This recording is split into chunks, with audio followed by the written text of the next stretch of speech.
Yetkisiz Servis kanalından hepinize merhabalar arkadaşlar. Bugün sizlerle birlikte bir Rambo bıçağını restore edeceğiz. Videoya geçmeden önce kanala abone olmayı, yorum yazmayı ve like atmayı lütfen unutmayın.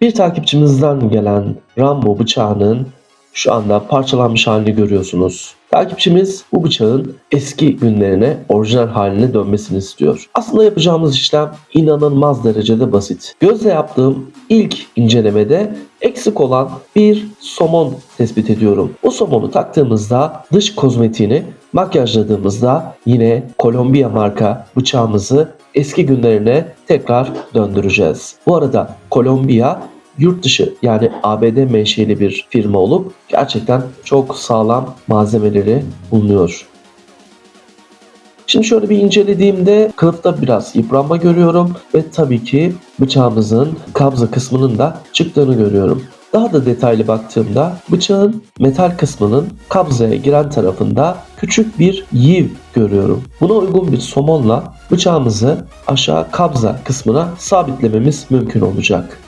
Kesici kısmını ve tırtıklı kısmının nereye geleceğini kontrol ettikten sonra somon kısmının da aşağı kabzadan çıktığından emin oluyorum.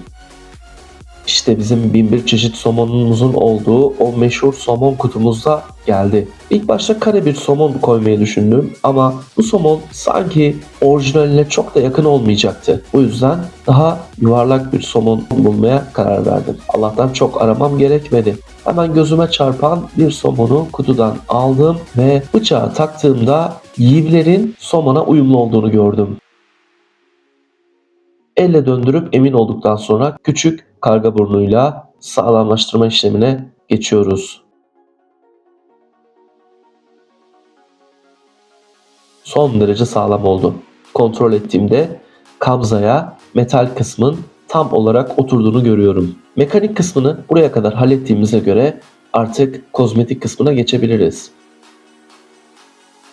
Bıçağın üstünde mat siyah olarak gördüğüm bir renk var. Buna uygun olarak boyacılarda satılan mat plastik tampon boyasını uygulayacağım. Böylelikle hem bıçak orijinal görüntüsüne çok yakın olacak hem de boya mat olduğu için gereksiz parlamayacak.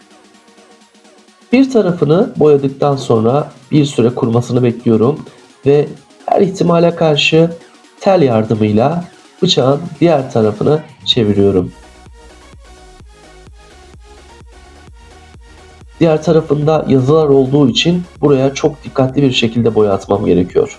Nitekim ürünün orijinalliğini yansıtan marka kısmını boyamamam gerekiyor.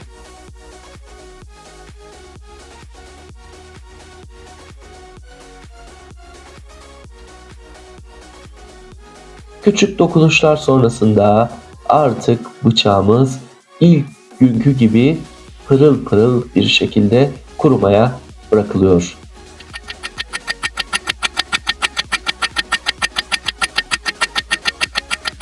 Atölyemin içinde kurmuş olduğum fanlı sıcak hava sistemiyle bıçağa adeta bir fırın boya muamelesi gerçekleştiriyorum. Gelelim şimdi kılıfa. Kılıfın kenarında küçük bir tiftime görüyorum. Buraya yapılabilecek en güzel şey tifleyen kısmı ateşle körlemek. Ateşle körledikten hemen sonra uygun renkteki iple beraber sökülen yeri de sabitleyeceğim.